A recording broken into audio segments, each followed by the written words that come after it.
Je reviens sur l'actualité.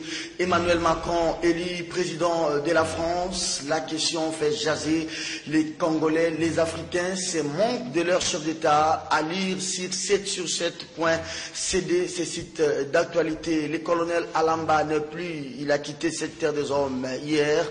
Vous allez suivre cette info à la une de votre site dépêche.cd. On va aussi revenir sur les rapports de la CENCO, la commission ad hoc qui demande la cessation de poursuite à l'encontre de Moïse Katumbi et la mise en liberté directe de Mouyambo. Des questions qui feront la une de votre magazine Kiosque qui a été primé comme meilleure émission. Merci à Doudou Montiri, notre réalisateur, qui nous avait représenté à cette journée. Romain Makonda, son nombre, je dis comme chaque jour, plane sur l'émission. Onésime prend les sons pour nous à la radio. Merci à Bruno qui est l'homme de la semaine. Bruno Zinga. C'est Bruno Zinga. J'allais dire Bruno Chibal. Allez, l'homme de la semaine avec sa calvitie. Il sera des nôtres sur ce plateau les samedis. Merci à toute l'équipe. Stéphane Banzounzi. Je vais terminer par la seule dame, l'unique que Dieu nous a donnée. J'ai cité Karine et bébé. Je termine en faisant un clin d'œil à notre habilleur, celle qui nous habille chaque matin, chaque jour, la grande marque de la ville. J'ai cité Emilio. Vous complétez à la maison. Santini. Allez, voici les titres des journaux. Congo Nouveau écrit Célestin Bouyou. Une déchéance téléguidée depuis Kinshasa. Après Kinshasa, Matadi, Rutshuru, Bukavu et Goma. INPP, Maurice Chikouya pose la première pierre à Lubumbashi. Macron, quelle approche sur la RDC, assignation en justice et lettre d'indignation au GFRM. Qui est derrière Mabimbombo? Ouf. Diana, bonjour. Bonjour. Merci d'être venu. Merci. Bon début de la semaine. Sur ce plateau, je me rappelle un jour, vous nous avez dit sur ce plateau qu'il y avait un mauvais vent qui soufflait sur l'OGFREM. Ça fait aujourd'hui 2-3 mois.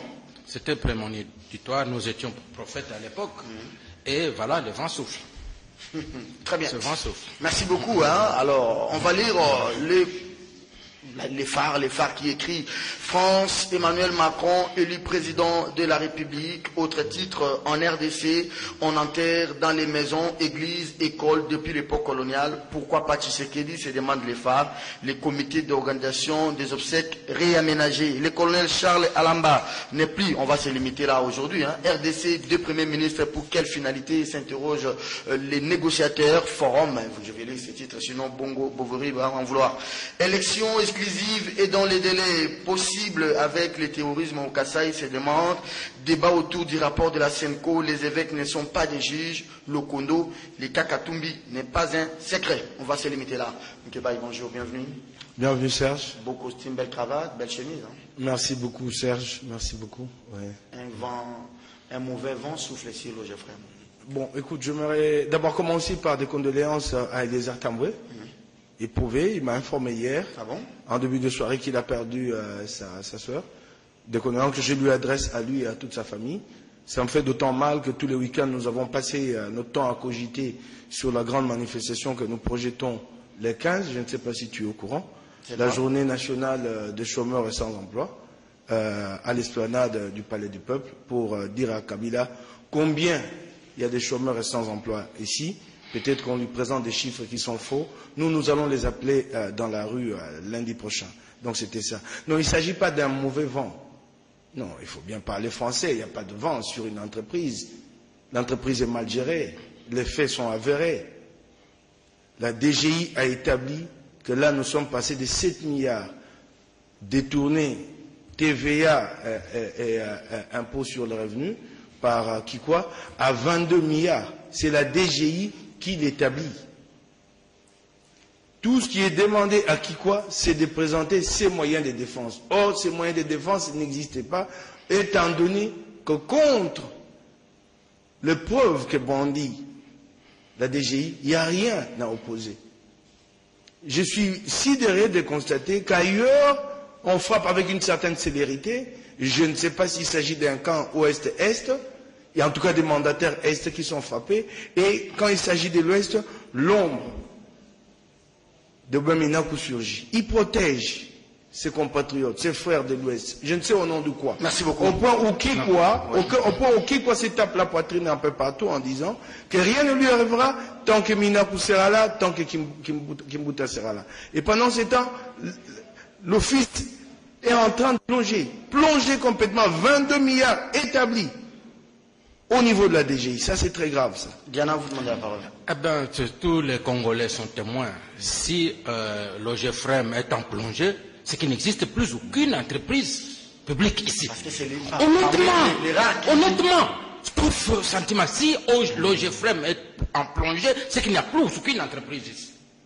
Je ne veux pas livrer jusqu'à dire à quoi l'OGFREM participe. Je me demande que le dossier de la DGI, mon confrère, est resté au niveau des premières cogitations, de premières spéculations du DGA. Et il est encore, Emirindi, il est encore là. Il ne connaît pas l'évolution du dossier. Le dossier a l'évolution. Largement évolué. Et donc le dossier a largement évolué. Attendez, c'est Diana qui a la parole. Diana, le dossier a évolué. Le dossier a été évolué, la cabale a été démontrée, et qu'aujourd'hui, que ça devienne aujourd'hui au niveau du portefeuille, c'est Minakou qui nomme, c'est Minakou qui protège, ça m'étonnerait. Ça m'étonnerait. Tu vois comment on est en train de chercher des faux fuyards partout. Je vais poser une question. Ouais. Supposons que l'entreprise était mal gérée. Cela donnerait le droit au DGA d'entrer dans le bureau de son chef sans frapper à la porte et de demander dans le couloir les frais d'émission d'une mission non exécutée parce qu'il n'y a pas eu le visa. C'est ça la bonne gestion. Ce sont les fils PPRD. Hein? Non, il ne faut pas... Ce sont les fils PPRD, Diana. Il y a moyen de faire le débat autrement, mais si aujourd'hui tous les Congolais sont d'avis, si le GFREM est mal géré, c'est qu'il n'y a plus aucune entreprise. Merci beaucoup. Parce que c'est la seule en bonne santé. Emmanuel Macron, France, Macron élu président. Moukébaï, je commence avec ces premiers thèmes avec vous. Emmanuel Macron élu, 63 ou 64%, c'est un peu le même pourcentage que l'âge 65, hein, qui est l'âge de son épouse. Hein. Est-ce que le débat contradictoire de la dernière fois a un peu joué, a un peu pesé? Rapidement, un mot, laisse-moi prendre mes 30 secondes sur mon temps de parole. Le GFM, dans l'arrière-pays, c'est 4 mois d'arriéré de salaire. À Kinshasa, les gens avoisinent de 2-3 mois. Donc, pardon, s'il te plaît. Quand la question est posée, la situation a-t-elle évolué? Réponse bateau, la cabale a été démontée. Mais sur les chiffres présentés par la DGI, quelle est la réponse? Soyons méthodiques quand nous débattons. C'est la DGI qui ne venons pas faire de proclamation deux fois ici. Il s'agit d'une question de chiffres. L'entreprise est mal gérée et des chiffres existent et sont là. Et au passage, je parle de la question de nouveauté dans le dossier Bahati. Pendant qu'Agano est détenu à l'ANER, Bahati les cite en justice et pour le prendre à défaut, jugement, condamnation par contumace, comme quoi qu'il a fui, qu'il est à Libreville, alors qu'il est en détention à l'ANER. Heureusement que le brave Georges Kapemba a pu obtenir un renvoi au 22 et je crois que la justice vérifiera bien que Agano est à l'ANER et que c'est même l'occasion de l'exfiltrer, de l'extirper de là pour que cette affaire soit jugée devant des tribunaux compétents ordinaires en ce qui concerne des affaires commerciales. Les débats en général, Macron, en théorie, ce qui est connu de tous les experts, c'est que les débats de deuxième tour n'influencent pas beaucoup les résultats. Les résultats sont faits à partir du premier tour. Généralement. En fait, moi, je considère les débats de deuxième tour comme un rituel. C'est un rituel démocratique qui n'apporte rien. Je ne suis même pas d'accord avec les commentateurs et les observateurs français quand ils disent, par exemple, que ce débat a été d'une violence si virulente que finalement, il n'y a pas eu de vrai débat sur le programme. Mais vous ne pouvez pas avoir un débat sur le programme au deuxième tour. Les débats sur le programme se déroulent depuis le début. En fait, en réalité, moi j'ai l'impression qu'au deuxième tour, au second tour, ces débats, ces face à face, c'est comme un combat de coq où finalement les individus s'affrontent. Mais je ne pense pas que c'est le lieu de débattre réellement du fond, parce que le débat de fond commence 1 mois avant, 3 mois avant, et que quand les gens arrivent à ces niveaux-là, ils sont épuisés. Donc je ne pense pas que ce débat ait changé quelque chose. Marine Le Pen a fait d'énormes avancées dans un pays où l'extrême droite jusqu'à peu était présentée comme un parti marginal. Atteindre 35%, c'est formidable, mais l'on savait déjà par le sondage qu'au second tour, soit face à Macron, soit à Fillon, Marine Le Pen allait être battue. Mais il y a quand même des éléments, si je dois prendre ça à titre de comparaison, qu'il faut retenir. Fondamentalement, nous sommes si je peux dire entre guillemets, une jeune démocratie. Nous devons aussi faire attention à ce qui se passe ailleurs pour essayer d'améliorer chez nous. Je remarque le respect des échéances, des agendas. En France, c'est le 7 mai. Et c'est comme ça depuis des décennies. 7 mai, le second tour est organisé. Ce n'est pas le cas de Kabila. Le 19 décembre, nous passons la date. Outre formation de gouvernement, cohésion nationale, Kabila prend 10 mois. Il n'est jamais pressé pour faire avancer les choses. Voilà pourquoi le pays se retrouve dans cette situation-là. Là maintenant, ils étaient le premiers à dire que c'est l'opposition qui traîne les pieds. Il a nommé un premier ministre. Ça fait au jour d'aujourd'hui 1 mois et 1 jour que ce premier ministre-là n'a toujours pas formé son gouvernement. C'est vraiment ce qui est regrettable. Une démocratie, c'est d'abord 2 rendez-vous à des dates précises. Et c'est une contrainte. C'est une contrainte. Il ne faut pas commencer par imaginer qu'il y a des institutions qui sont mises en place pour interpréter ces dates-là comme la Cour constitutionnelle. Non, non, non. Ces dates sont une contrainte. La Constitution de la République est une loi contraignante autant que le Code pénal. Quand je donne un coup de poing, je suis poursuivi pour coups et blessures.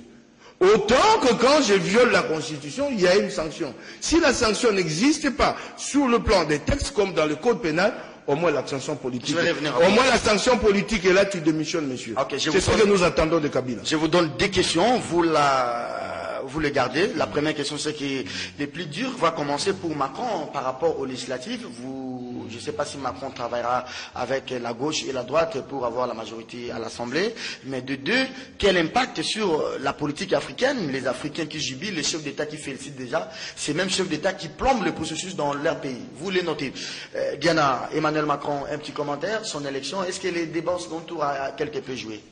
Oui, tout à fait. Je prends sur 2 secondes de mon temps de débat pour dire que j'ai vu les agents de Roger Frem toucher le mois d'avril. Et je vais encore vérifier s'il s'agit d'avril 2016 ou 2018, parce que j'apprends qu'ils ont 2 mois de retard. Je les ai vus toucher le mois d'avril. Nous sommes aujourd'hui au mois de mai, qui n'est pas encore à sa fin. Alors, je suis étonné que la Cour constitutionnelle, la Constitution, on ne les évoque que lorsque ça vous arrange. Mais lorsque la même Cour constitutionnelle autorise, parce qu'elle est là pour ça, elle autorise, entre autres pour ça, elle autorise la CENI à reporter les élections compte tenu des difficultés qu'elle a rencontrées, non, là, ce n'est pas valable. Les gens sont fait mandat, il n'y a plus ceci, et on élabore toute une théorie de fin mandat. Alors, mais j'ai dit ceci en ce qui concerne Macron. Il n'y a pas de surprise. Il n'y a pas de surprise, tout le monde s'attendait à ce que Macron, compte tenu de l'union sacrée de tous les partis politiques traditionnels, de cette union sacrée, que l'on arrive à ce que on démente le partisan du nouveau courant raciste et consort qui devrait prendre le pouvoir et qui aurait commencé aux États-Unis. Ça, c'est ne pas connaître très bien le fonctionnement des partis politiques aux États-Unis d'Amérique. Moi, jusque-là, je ne vois pas encore la différence entre Obama, la grande différence. La différence est essentielle, à part le tempérament de chacun. Je ne vois pas encore la différence sur l'essentiel. Et c'est pourquoi moi j'ai toujours dit que les États-Unis fonctionnent sous forme d'un parti unique. Il n'y a pas, parce qu'il y a, à tel point qu'aujourd'hui les gens croient qu'il n'y a que 2 partis politiques. Il y en a 16. Dont un parti communiste, donc qui ne peuvent même pas rêver un jour de devenir à la magistrature suprême des États-Unis. Donc, ce ton parti politique, c'est d'ailleurs, c'est pourquoi chez eux là, il est impropre, comme chez nous d'ailleurs, impropre de parler du régime Obama, régime Trump. Non, on parle d'administration. Parce que le régime est fixé dans la Constitution. Tout le monde est obligé de s'y faire. Et quand ici chez nous, j'entends le régime Kabila, alors que tout le monde se réfère à la Constitution. C'est la Constitution qui a déjà défini notre régime politique. Chacun y amène son administration. Oui, il y amène son administration, mais ce n'est plus un régime. Alors, Macron a eu le soutien de Hollande. Vous le savez pourquoi? C'est parce que, en fait, Hollande a été un peu désaxé. Le fait qu'on lui ait, que la gauche, son clan politique, ait demandé à ce qu'il participe aux primaires. qui participent aux primaires, parce que généralement c'est pour la première fois dans la Ve République que le président de la République soit obligé, en fonction, soit obligé d'aller aux primaires. Alors il a jeté l'éponge et il a un peu soutenu Macron qui est son produit. François Hollande lui-même, nous l'avions dit, mais moi je crois l'avoir écrit même depuis déjà l'arrivée que c'était des faux socialistes. Il n'y a pas le vrai socialisme. De même aussi quand vous prenez le parti socialiste français, vous prenez le parti républicain de Sarkozy et consorts, je ne vois pas de grande différence. Je ne vois pas. Sur certaines susceptibilités, non, augmentation des impôts, sur le plan idéologique, je ne vois absolument rien. Parce que d'ailleurs, la Constitution française n'autorise pas quelqu'un à venir impliquer dans la gestion de l'État sa propre idéologie, à part certaines susceptibilités d'options sur faut-il augmenter les impôts, faut-il privatiser les entreprises ou quoi. Tout repose sur la...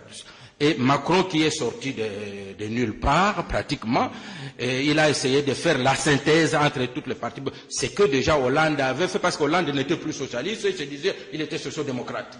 Au grand étonnement de tous les socialistes français. Comment est-ce que nous avons élu un président qui aujourd'hui est socio-démocrate? C'est déjà le mélange du capitalisme et du socialisme. Et Macron sort, il dit, il n'est ni de gauche, ni de droite, même pas du centre, et il crée autre chose. Et les Français, fatigués des partis traditionnels, ont estimé de tenter une nouvelle chance avec Macron. Belle analyse, hein, je peux vous répéter. Ouais, j'ai retenu les deux questions, mais j'aimerais quand même dire une chose, les étudiants sont en train de nous suivre, c'est très grave ici. Les théories que j'entends sur les idées politiques, il y a bien une différence entre les républicains et les démocrates, je vais le démontrer ici. Regarde la loi phare de l'administration de la période Obama, l'Obamacare. Elle a intérêt d'être détricotée, mise de côté complètement. Cette loi est fondée sur une idée des démocrates qui vont plus loin dans l'intervention de l'État dans la gestion de la communauté, contrairement aux républicains qui pensent que l'État intervient moins. C'est sur base de cette différence idéologique que cette loi est détricotée au profit d'une nouvelle loi. Ça c'est vraiment clair. Regarde la différence entre Obama et Trump sur l'immigration. C'est une très grande différence. Il y a eu une levée de bouclier dans le monde entier avec les lois anti-immigration. Heureusement que contrairement à la République bananière ici, au Congo démocratique, là-bas, les pays, hein. Non, c'est une République bananière, il n'y a pas de loi, il n'y a pas d'institution dans mon pays, il faut le dire. Là-bas, au moins, la justice a réussi à équilibrer, comment il s'appelle, Donald Trump, à lui dire cette loi ne passe pas. La justice, une institution. Pas une justice aux ordres comme ici. Et ça, il faut appeler les chats par son nom. Alors, mes deux questions. Il ne faut pas s'en gêner. Alors, les plus durs. Les plus durs, c'est quoi? Les plus durs, c'est que d'abord, Macron est sorti de moules idéologiques du passé. Il s'est dit, je n'irai pas aux primaires, je tente ma chance, et c'est d'ailleurs ce qu'il faut admirer. C'est vraiment audacieux de la part d'un jeune qui dit, je tente ma chance, je crois qu'elle est là, je vais la saisir, et il l'a saisie. Maintenant, il lui reste à aligner les 577 ou 75-77 candidats pour les législatives. Généralement, les Français ont toujours donné aux vainqueurs du second tour une majorité assez confortable pour gouverner. Macron bénéficiera-t-il de cette tradition? C'est la question qui se pose, parce que dans l'entretemps, les autres vont travailler et tu remarqueras que les voix étaient très éparpillées au premier tour. Est-ce que c'est en fonction de cette dispersion que les votes au niveau législatif se fera? La question reste posée. C'est cela la grande question. L'autre question on peut travailler sur la cohabitation, non? Ce serait le pire. Ce serait le pire. Imaginez une cohabitation sur 5 années. La seule fois que la France a connu une cohabitation, ça n'a pas beaucoup de nom. Je crois qu'il y a eu une deuxième cohabitation avec Jospin, il faut que je voie très bien. Mais la seule fois où elle a connu avec Chirac et Mitterrand, ça n'a pas été favorable. Alors quel enjeu pour la Ça n'a pas aidé le pays. Vous allez avoir un chef d'État qui a été élu sur un programme et une majorité qui arrive avec son programme. Je ne pense pas que ça va aider la France. Si c'est le cas, peut-être que dans un avenir proche, il faudra bien aller à des élections anticipées. Alors tu m'as posé la question, comment l'Afrique perçoit? J'ai vu l'Afrique perçoit. Mais l'Afrique doit arrêter de percevoir, surtout nos chefs d'État. Comment on perçoit l'arrivée de Trump? Je suis de reportage, les gens qui disent qu'Obama n'a rien fait, vous dire qu'Obama fasse quoi? Il a la tête d'un État, d'un pays, et ce pays-là a des problèmes. Il nous faut bâtir nos États. Bâtir nos États. Nous sommes incapables, au jour d'aujourd'hui, de faire rayonner l'Union africaine. Je vois des idées qui sont émises, mais nous ne pouvons pas avancer parce qu'au niveau de chaque État, rien n'est fait. Qu'est-ce que les pauvres réunis peuvent faire ensemble? C'est que mettre, faire la somme de leur pauvreté et devenir davantage pauvres. Oui, il faut demain avoir des dirigeants qui arrivent pas comme au Congo pour piller le pays. Mon pays est pillé, ruiné. Des gens ont construit des immeubles ici, des autorités de la ville qui achètent des maisons sur le boulevard Tchachi à 2,3 millions de dollars et par la suite, 10 années après, regarde là où se trouve mon pays. Et puis on dit comment Macron est perçu. Tant mieux, peut-être que Macron sera beaucoup plus engagé compte tenu de sa jeunesse, et c'est peut-être aussi ça pour le français, c'est très bien, c'est très séduisant, cet âge-là, je crois que ça va jouer pour la France à l'extérieur, mais nous, Africains, apprenons à bâtir nos États. Est-ce que le Congo arrivera pour terminer un jour à ce genre de démocratie, de débat? Un Macron qui arrive, il fait peut-être un débat avec Olenga Koyi, Macron avec Lissanga Bonganga. C'est inscrit dans l'ordre naturel des choses. C'est ce régime qui a empêché ces débats. Ce régime est incapable de faire ces débats et l'a empêché. Regarde, là, nous sommes à la fin d'un mandat. Au lieu de débattre du bilan, depuis 2 mois, nous ne parlons que Senko, nous ne parlons que dialogue. Ce régime de pillage, ce régime de prédation a empêché qu'il y ait un véritable débat. Parce que ce régime ne veut pas se soumettre à la contrainte de redevabilité. Très bien. Merci beaucoup, Moukebaye. Diana, votre deuxième et dernière intervention sur Macron. Quelle vision pour l'Afrique et la RDC? Quel enjeu avec l'avènement de Macron à l'Élysée? Bon, je suis d'abord étonné de dire qu'il s'agit de la politique extérieure. Il s'agit des questions de savoir, de connaître, d'avoir lu, d'avoir étudié, connaître ça. Lorsque j'apprends que l'immigration, Obamacare, c'était idéologique. C'était de l'idéologie, ce n'était pas dans l'administration, dans la gestion quotidienne, comme je l'ai dit. Mais alors, comment vous justifiez que c'est que l'idéologie qui est fondamentale, c'est cette idéologie qui est au pouvoir aujourd'hui, que l'idéologie décide que la justice refuse? Vous voyez, c'est justement là. Pour vous montrer que ce n'est pas... Il y a les États-Unis d'Amérique qui existent avec tous ces contrepoids, avec toutes ces institutions où le contrepoids est très remarquable. Donc, vous êtes président de la République. Vous venez avec votre idéologie. Mais vous...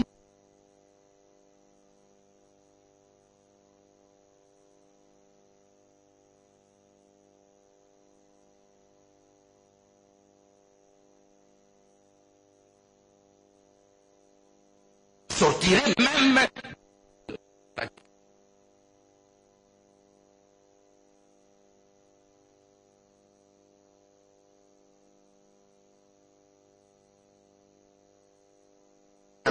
je dis prendre le pays où l'idéologie est au pouvoir et l'idéologie dirige le pays. Je prends la Chine. La Chine, oui. Je prends Cuba. Je prends Corée du Nord. Là où c'est l'idéologie. Quelqu'un il applique l'idéologie de son pays dans l'organisation du pays. Il peut dire collectivisme, ainsi de suite. S'il dit migration, voici la ligne, on l'applique. Aux États-Unis, non. La preuve, nous en sommes là. On a dit que Trump viendrait de l'idéologie de la droite, cette idéologie. Mais il décide, la justice refuse. Donc c'est déjà la preuve que la même justice refuserait si le président venait du Parti démocrate. Quel avènement? Il y a des susceptibilités dans la gestion, c'est tout, je l'ai dit. Mais dire qu'il y a les idéologies vraiment au pouvoir... Sinon, quel enjeu pour l'Afrique et pour le Congo, l'avènement de Macron à l'Élysée? Écoutez, la France, c'est une vieille démocratie qui est aujourd'hui à la 5e République. Et ça, je ne sais pas, c'est le 4e ou 5e président de la 5e République que je connais depuis que je suis grand. Alors, je ne pense pas qu'on puisse interdire à un président africain ou coréen ou asiatique de donner son avis sur le président qui vient d'être élu. Mais les Africains n'attendent rien. N'attendent rien de Macron. À part, parce que nous sommes dans un monde planétaire, il y a des relations qui existent. Parce qu'un régime extérieur, vous pouvez l'ignorer, mais lui ne vous ignorera pas. Sarkozy n'a pas ignoré Kadhafi. Même si les Africains ont voulu l'ignorer, il a déstabilisé la Libye qui n'existe plus aujourd'hui.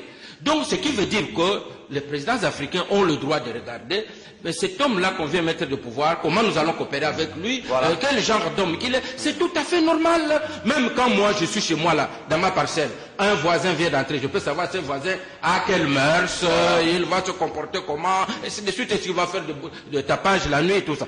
En ce qui concerne le débat, je prends ici que ce régime a mis fin au débat. Les débats qui existent. Parlons de l'administration, c'est pas le régime. Hein. Parlons non, mais toi, tu parles de quoi, monsieur? On parle de l'administration.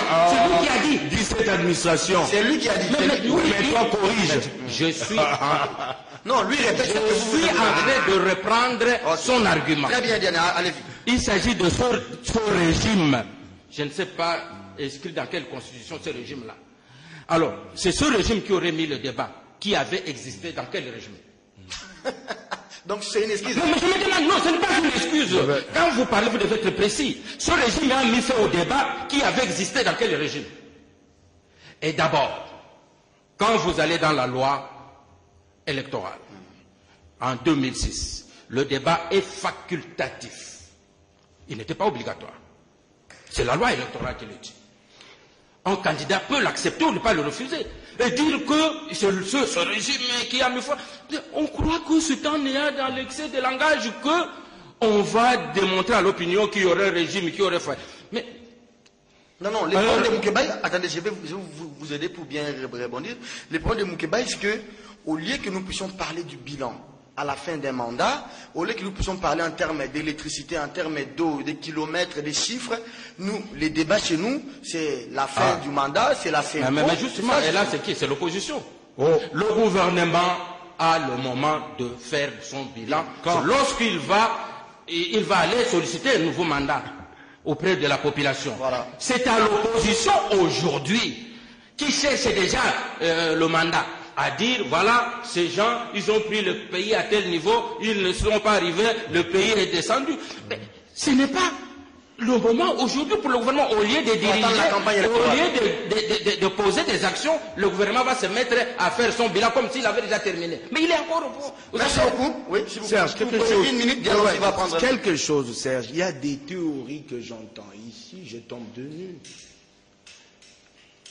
Non, il n'y a pas d'idéologie aux États-Unis dans la gestion, au niveau du pouvoir. Il n'y a pas d'idéologie, il y a de l'idéologie en Chine. Les gens ne comprennent pas ce que c'est une idéologie. L'idéologie est en soi dans toute idée que tu émets. Tant qu'elle ne fait pas l'unanimité, qu'elle n'est pas partagée, c'est une idéologie. Que Marine Le Pen pense sortir la France de l'Europe, c'est une idéologie. Pendant que Macron est opposé. Donc si Marine était passée présidente, elle engagerait la France dans la voie de sortie de l'Union européenne. Ce qui manque à la Chine comparativement aux États-Unis, c'est que, la démocratie chinoise est à la façon chinoise, et il n'y a pas de régime de séparation de pouvoir. C'est comme ça que la justice, c'est comme ici. Il y a une justice qui peut dire non à ce que Kabila fait, mais la justice est aux ordres. La justice aux États-Unis est indépendante. La séparation de pouvoir existe. C'est comme ça que Trump, qui vient avec son idéologie, c'est une idéologie, cette façon de penser immigration. Elle est une idéologie, c'est une idée à Trump. Il faut qu'on comprenne cette théorie d'idéologie. Mais elle à la justice parce qu'il y a séparation de pouvoir. Ce serait un président en Chine où ça passerait, il imposerait sa volonté. Il faut faire la part des choses. L'idéologie est dans ma façon de concevoir. Merci beaucoup. Marine Le Pen pense... Attends, je réponds rapidement. J'ai vu Jean-Pierre Bemba aller à l'université de Kinshasa. Personne ne lui avait contraint. Faire un débat avec les étudiants. Je ne sais pas, il faisait son show, là. 2004, au moins, les débats, il ne doit pas être obligatoire pour le faire. Vous êtes politique. La politique, c'est la persuasion. Il faut convaincre. Les gens disent que la grande qualité de Kabila, c'est qu'il ne parle pas. Comment ces gens-là se sont mis derrière lui s'il ne parle pas? Comment, en fait, ils ont compris où il amène les Congo? Voilà où en est le pays. Dernier exemple. Kabila sort un document. Ici, c'est Némi Milania qui le présente. Document stratégique. Mais qu'est-ce que Kabila attend pour aller défendre ces documents? C'est ça les débats démocratiques. En dehors du débat qui est organisé de manière rituelle lors de grands moments, les élections, mais les débats démocratiques a lieu tous les jours. Et quand tu en as dans les tripes, tu y vas. On ne te contraint pas. Donc Diana, Moukeba, il veut que Kabila aille à défendre les documents. Aille à l'UPC devant les étudiants pour des shows comme... Alors Serge, nous sommes dans la confusion totale. Puisque lorsque nous avons parlé de débat, voilà, c'est le débat entre le tour des élections. Voilà. C'est ce débat-là, le débat dont nous parlons en France. Ce n'est pas le débat que nous faisons ici avec lui. Ce n'est pas de ce débat-là. De même, j'apprends que Trump vient avec son idéologie. Oh là là! Donc, chaque président de la République vient avec son idéologie. Alors, ce n'est pas de ces idéologies que je parle, moi. J'ai bien parlé des idéologies des partis politiques.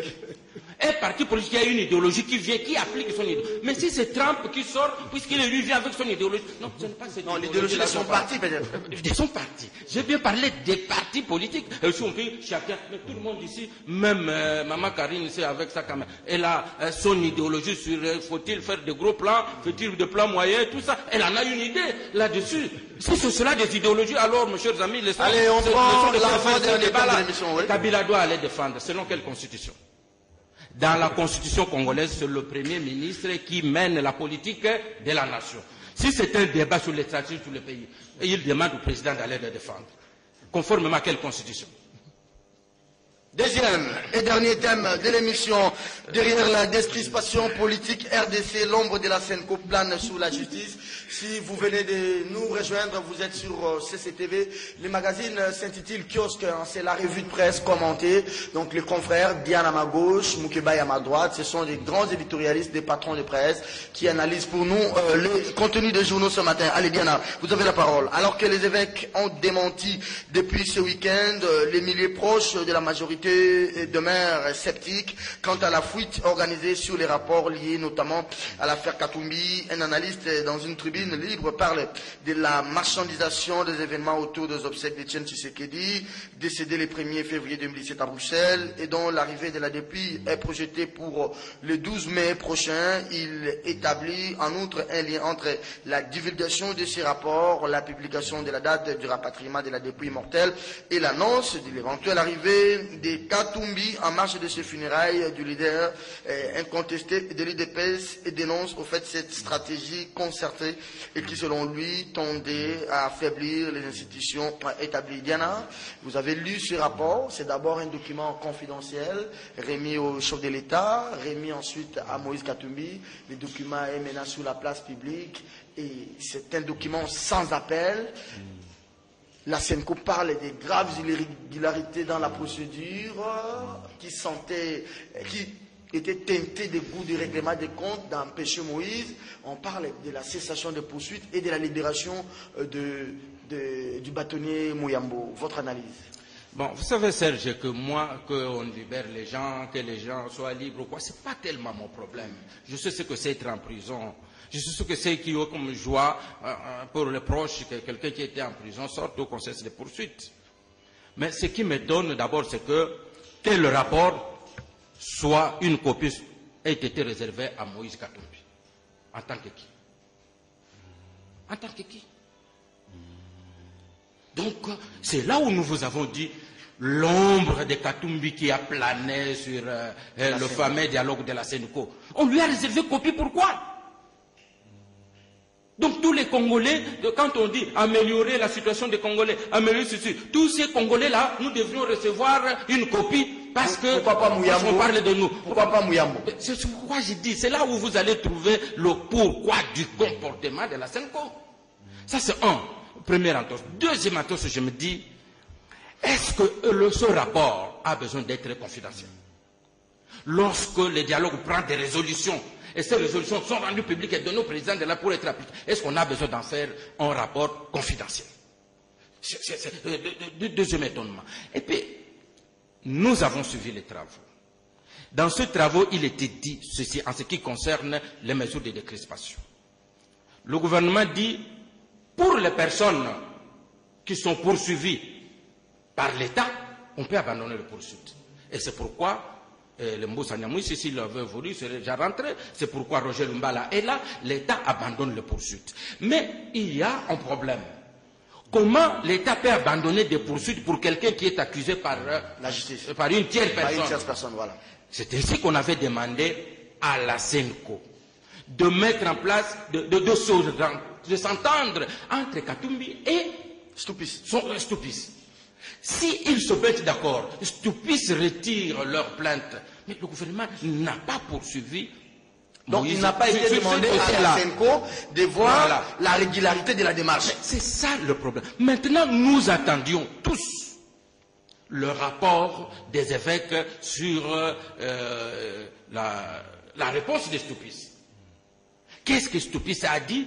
A-t-il accepté de retirer sa plainte? N'a-t-il pas convaincu? A-t-on démontré que cette maison ne lui appartient pas? Serait-il un usurpateur? On aurait tout abattu. Voilà les rapports qu'on attendait. Mais maintenant, au lieu de cela, on attend seulement une injonction que Moïse Katumbi revienne comme homme libre, mais la mission avec Stoupis. Quelle est la valeur juridique, je dirais même, de ces documents face à la justice congolaise? Mais justement, c'est ce que nous nous disons. Au même moment, les gens sont démocrates. Au même moment, les gens parlent de la séparation des pouvoirs. Or, justement, la justice aurait le fait si la démarche qui était décidée au dialogue. Voilà la démarche du dialogue. Les évêques eux-mêmes s'écartent de l'esprit du dialogue qui leur demande de prendre contact avec Stoupis et Katumbi pour que les deux trouvent un arrangement à l'amiable, et comme ça l'État qui n'a pas poursuivi Katumbi n'a rien à faire. La justice aurait des preuves que Katumbi mérite d'être revu parce que celui qui l'avait poursuivi a retiré sa plainte. Mais jusque-là, il n'y a rien, on n'a rien, on n'a pas. Mais j'ai entendu, je ne veux pas divulguer ce que j'ai dit avec l'abbé Scholl en particulier. Il a dit oui, la rencontre avec Stoupis a eu lieu. Mais quelle est la suite? Je vais revenir à vous. Merci beaucoup, Diana. Ne divulguez pas tout ce que Scholl vous a dit. Serge Moukebaï, le dialogue, je ne sais pas moi, il est déjà... Comment on dit, les résultats, on sait déjà qu'on n'a pas nommé un premier ministre selon ce que vous vous attendiez. Donc, ces dialogues avec la mission de la SENCO ne servent plus à rien. Qui a divulgué ces documents et comment c'est arrivé sur la place publique? Alors ça, je vais aller rapidement. Je suis vraiment...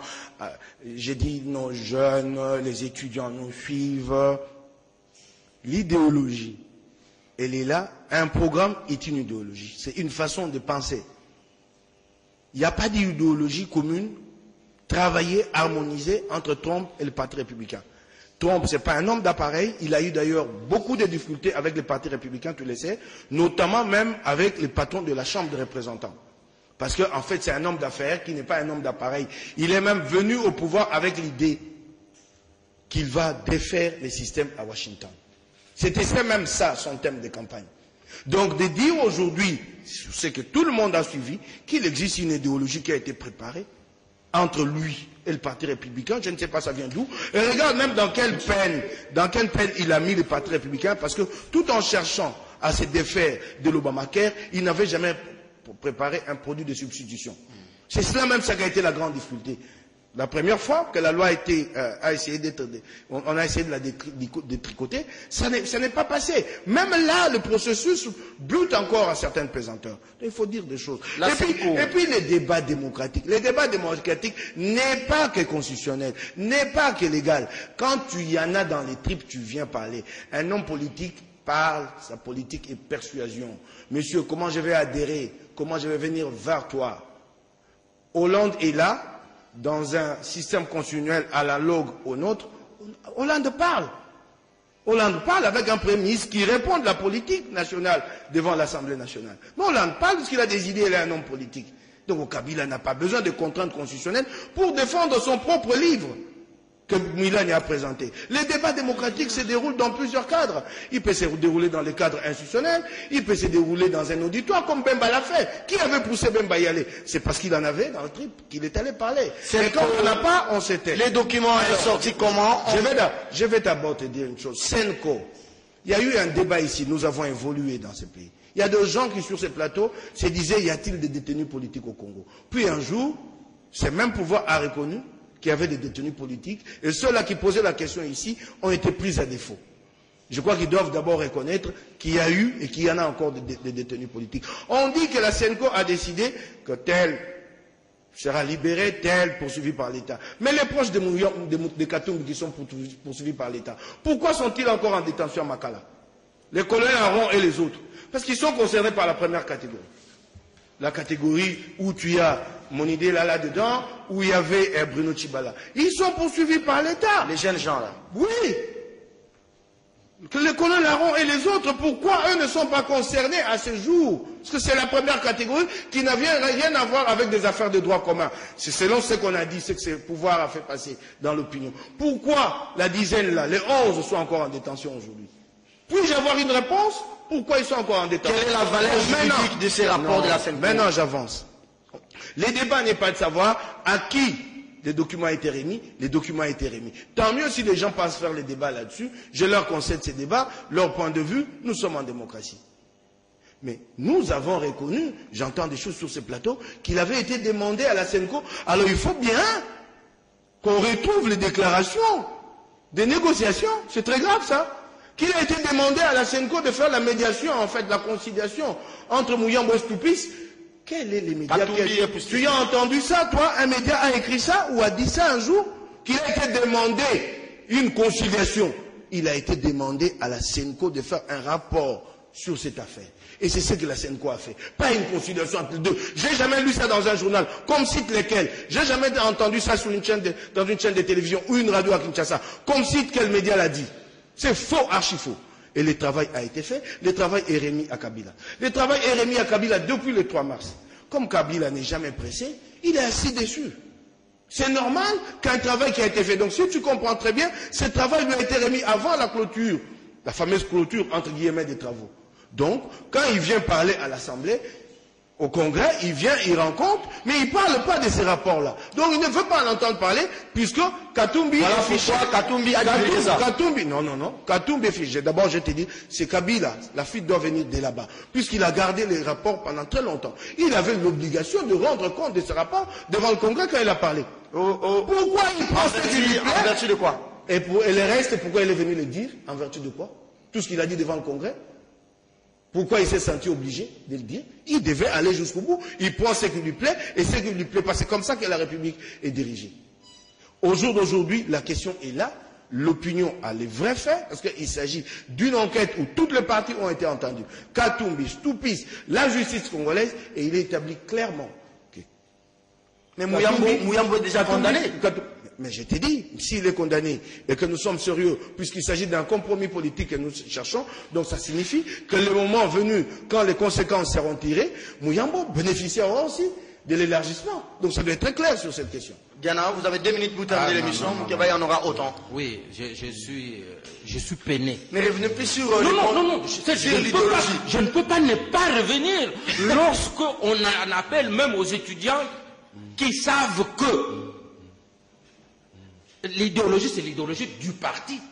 Ce n'est pas l'idéologie d'un individu.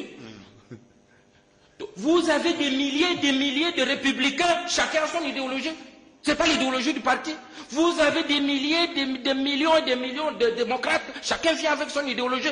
Ça, les étudiants, apprenez cette théorie-là. Je ne sais pas, vous allez l'apprendre dans quel sens. Et j'apprends aussi ici les débats en surface. Que pourquoi les proches de Katumbi sont-ils des cas emblématiques? Ah, c'est des gens. Nous sommes dans un débat. Voilà. Quand il y a un débat, le débat est circonscrit sur un dossier. Moi, je ne suis pas le genre, vous venez ici, vous parlez de tout. Nous parlons de cas soi-disant emblématiques, voilà, qui font partie du rapport de la CENCO. Alors, on voudrait, pourquoi on n'a pas libéré les autres? Et j'apprends aussi ce que Mike ne sait pas, n'existe pas. C'est ce que j'apprends ici. Mike, je vous dis que, effectivement, une commission avait été mise en place par les évêques et que cette commission devrait amener Stupis et Katumbi à trouver un compromis. Ce n'est que sur base de ce compromis que la libération pouvait se justifier. D'autant plus que ce n'est pas l'État congolais qui le poursuivait. Et que dans les confidentiels, ce que j'ai appris Stoupis aurait refusé ou posé des conditions inacceptables.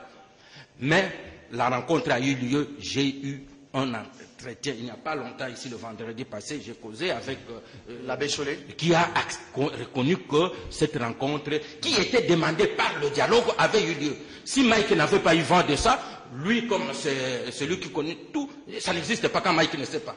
Alors, c'est mais dans tout ça là, KTB fait quoi? Et KTB devient quoi? Parce que lui qui occupe l'immeuble, c'est lui qui est occupé l'immeuble.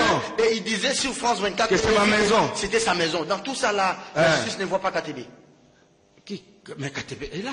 Ah bah alors. KTB est dans la maison. Est-ce que d'abord Stoupis a besoin de voir où est KTB, où est ceci? Stoupis veut sa maison.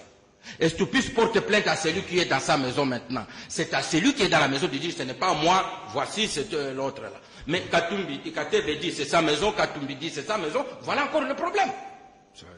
Alors là, mais le problème aujourd'hui, c'est que Stoupis a porté plainte et que maintenant on doit résoudre ces problèmes et que moralement, dans un état ou dans une justice normale, moi Serge, Joachim, je te porte plainte à toi, Serge, et c'est l'État qui dit non, abandonnez le poursuite. Non. C'est inacceptable. Mais la démarche qui était décidée que Stoupis et Katumbi trouvent un compromis devant le dialogue, c'est-à-dire devant la Senco, cette démarche a eu lieu. Mais est-ce que la justice, pour besoin de la cause, ne peut pas s'intéresser à KTB en lui posant par exemple cette question? Mais c'est quand vous étiez en Europe, vous étiez en train de dire que la parcelle et la maison vous appartenaient. Est-ce que vous pouvez venir nous édifier? Aujourd'hui, lorsqu'on dit, on dira qu'il n'est plus au rassemblement. Est-ce qu'on va encore prendre en compte son point de vue, son témoignage aujourd'hui? On dira non parce qu'il n'est plus au rassemblement. Nous l'avons exclu. Donc, nous avons exclu alors, aussi. Alors, votre dernière question, vous la gardez parce qu'on ne va pas déborder aujourd'hui. Le gouverneur du Haut-Katanga vient de tomber. Vous avez suivi aussi Olomami vient de tomber. Tuapa et autres. Qu'est-ce qui se passe dans nos provinces? Ça sera la dernière question. Moukeba, vous terminez le chapitre. Serge, la méthode de manipulation en communication utilisée sur cette table, je la connais, je vais la démonter. On dit que Trump a eu son idéologie. C'est pas un homme d'appareil, il a été un homme d'affaires. On répond, non, un parti politique, chacun ne vient pas avec... Je n'ai pas parlé d'individus, j'ai parlé du cas Trump. Cette méthode de manipulation dans la communication, de passer d'un cas particulier que moi je cite, à aller généraliser pour jeter la confusion dans la tête de ces jeunes étudiants dont je te parle, je vais la démonter ici. J'adore les débats. Oui, Trump n'est pas un homme d'appareil, il n'a pas fait carrière au sein du parti républicain. Il a eu des problèmes, même pendant la campagne, parce que tout ce qu'il a présenté, les partis ne l'ont presque pas appuyé. Ça, c'est clair. Je ne dis pas qu'un parti est constitué sur la base des individus, des idéologies individuelles. Je ne l'ai jamais dit. Hein? Je l'ai jamais dit. C'est tellement clair, hein, cette manipulation-là. Okay. Ça, c'est... Les cas emblématiques, ces jeunes gens-là ne font pas partie. Serge, soyons sérieux. Où nous avons du respect pour l'être humain et nous comprenons ce qu'il faut dans la société, que de venir sur un plateau, alors qu'une décision a été prise, une décision est toujours impersonnelle, elle concerne un ensemble de personnes. Ces décisions concernent aussi ces jeunes gens qui sont détenus. Plutôt que de s'incliner, de dire que le pouvoir a failli et que ces jeunes sont déjà en prison, on banalise la vie de 10 personnes. On banalise la vie de gens. On dit non, ils ne sont pas emblématiques. S'ils ne sont pas emblématiques, classons-les, ils sont quoi? Des chiens. Non, qui peuvent mourir en prison. On vient banaliser la vie d'êtres humains. Voilà qui sont concernés par une décision. Il n'y a pas à dire emblématique, pas emblématique. Il a été décidé que ce qui était poursuivi par l'État devait être élargi. Et ils sont là. Mais ils sont là maintenant en vertu de quoi? Parce que depuis qu'ils sont arrêtés, ils n'ont jamais été jugés. Ce qui est même très grave, c'est qu'en fait, l'État doit réparation à ces jeunes gens. Ils n'ont jamais été poursuivis, plus d'une année. Arrêtés pour une affaire de mercenariat, Dari Lewis qui était le plus grand suspect, élargi depuis. Il n'y a jamais eu de procès, c'est ridicule même. Merci beaucoup, Moukeba Nkoso. Attends, oui. Laisse-moi terminer. C'est même ridicule de parler des cas emblématiques ou pas, parce que l'État n'a même pas été capable de les juger. Donc il n'a pas trouvé de faute. Tout autant que le régime Kabila aujourd'hui, qui a l'habitude l'administration Kabila. Attends, qui a l'habitude de juger en 2 jours quand il s'agit de flagrance, a arrêté Nemwana Semi depuis, il est en détention, incapable de les juger parce qu'ils savent ce qu'il va dire en public. Allez. Qu'on les juge, nous attendons. Merci beaucoup. Nous attendons. Allez, l'émission est terminée. Une seconde. Oui. Une seconde. Non. vous allez terminer l'émission. Moukebaï, dernière question sur les provinces. Les provinces. Katanga, Kazembe est parti, c'est Célestin Mouyou qui part. Serge. Chouapa, au nord Ubangi. Serge, jamais des gens ne sont démis en raison de charges qui pèsent sur eux, de présomption, de prévarication de mégestion. Jamais. Si c'était le cas, il devait être par la suite traduit en justice. Tu ne verras jamais personne traduit en justice. Donc c'est faux, c'est un régime de pillards. Personne ne peut pointer le doigt sur l'autre. Ali Baba. Oui, Ali Baba et les 40 voleurs. Donc c'est des règlements de compte. La République est celle-là, à l'image de la gestion à Kinshasa. 10 années après, voilà ce que sont nos provinces. C'est vraiment des petites républiques entre les mains d'individus qui s'enrichissent. Kazembe gère très mal Tekimbuta. Attends, mais c'est ce que je t'ai dit. Mais j'ai dit ceci. S'il était question de mauvaise gestion, par la suite, on allait le poursuivre. Les déférer devant la justice. Personne, aucun n'a jamais depuis été déféré devant la justice. Ce sont des règlements de compte. Tous, c'est Ali Baba et les 40 voleurs. Personne ne peut jeter la pierre à un autre. Ils se règlent de compte comme ça. Ils fragilisent les provinces. Les assemblées provinciales sont aux ordres. Et finalement, 10 années, 11 années de gestion, voilà le Congo. Mike Mkebaï, ça sera votre dernière intervention. Diana, qu'est-ce qui se passe-t-il dans nos provinces? Ils sont tous du PPRD, ils sont presque de la majorité présidentielle. Alors, si les députés disent que ces gens-là gèrent très mal, pourquoi il n'y a pas de sanction au niveau pénal? Qu'attend la justice pour les poursuivre? Oui, Serge, je voulais d'abord commencer par dire ceci que notre émission ici est sur c'est activiste encore à quelle heure? À midi. À midi. Ceux qui ont perdu le fil de ce débat n'ont qu'à se rapporter à midi pour voir la cohérence des idées que nous avons ici. Merci. Lorsque nous avons parlé d'idéologie, c'est moi qui ai commencé cette idée pour dire que parti républicain, toi, n'ont pas d'idéologie. Le départ, ce n'était pas l'idéologie que chacun amènerait. C'est l'idéologie des partis politiques. Nous étions là. S'il y a quelqu'un qui s'en est sorti, qui trouve chaque occasion à pouvoir se justifier en s'enfonçant davantage, c'est son affaire. Et il fait la manipulation. De même, en ce qui concerne le cas, nous parlons du rapport des évêques. Le rapport des évêques demande la libération d'un tel, et nous parlons de ces cas-là. Donc, il n'y a pas... Suivez-moi, dès le départ, j'ai dit... Moi, j'aimerais que toute personne soit dehors pour avoir vécu la prison. Je l'ai dit sur ce plan. Merci beaucoup. Et donc, qu'on vienne dire ici que non, il y a... on est en train de banaliser. C'est ça la vraie manipulation. C'est ça la vraie manipulation. Les provinces, s'il vous plaît, on a des en ce qui concerne les provinces. Il faudra le dire à Kabila. Je dis ceci, en ce qui concerne les provinces, je dirais ceci. Ce qui se passe, c'est pas par hasard que ça passe, ça commence par le Katanga, et peut-être le mouvement va se généraliser. Nous allons vers les élections. Les assemblées provinciales réunies au Katanga, il y avait un peu plus de moyens, la prébande tombée. Et ils estiment maintenant diviser, aller dans les nouvelles provinces, ils doivent continuer avec le même régime de prébande pour se taire et tout ça, alors qu'il y a des endroits où l'argent... Et c'est comme ça, vous voyez que le mouvement est parti du Katanga. Et il peut se généraliser. Vrai, on n'arrive pas à démontrer effectivement qu'un tel a détourné autant un règlement de compte, hein? C'est tout simplement parce que le gouverneur actuel ne distribue pas la propagande comme on dit. Mais ils sont là pour distribuer. Mais justement, ils ne sont pas là pour distribuer. Mais la loi, c'est la loi lorsqu'ils ont voté leur motion. Ils ont voté leur motion de dépôt. Et ça, ils utilisent la motion. J'ai dit un jour à un député provincial, député national, que même votre contrôle parlementaire risque de disparaître. Du comment il dit? Où sont passés les inspecteurs économiques? Où sont passés les agents d'hygiène? Et du moment où vous ne faites pas votre contrôle pour l'intérêt national, les gens vont banaliser votre nom. Vous allez être discrédité vous-même. Merci beaucoup. Et il en sera ainsi des députés provinciaux. Je pense qu'il y a lieu d'arrêter la vague et de faire le vrai contrôle pour l'intérêt des provinces. Non, j'aimerais bien, j'ai beaucoup aimé ce que Diana a dit, et moi j'ai relayé, j'ai dit que donc à Kabila, Diana lui demande de libérer tous ceux qui sont injustement arrêtés. Voilà le message que Diana fait passer à Kabila. Kabila ne libère pas les gens, la justice. Merci beaucoup. Nous sommes dans la séparation de pouvoir, M. Mike. Les gestes fatals de Romain Makonda. Hier, Vecleb a battu l'équipe de Mazembe 1-0. Vitabi gagnant. Allez, l'émission est terminée. 9h30 demain.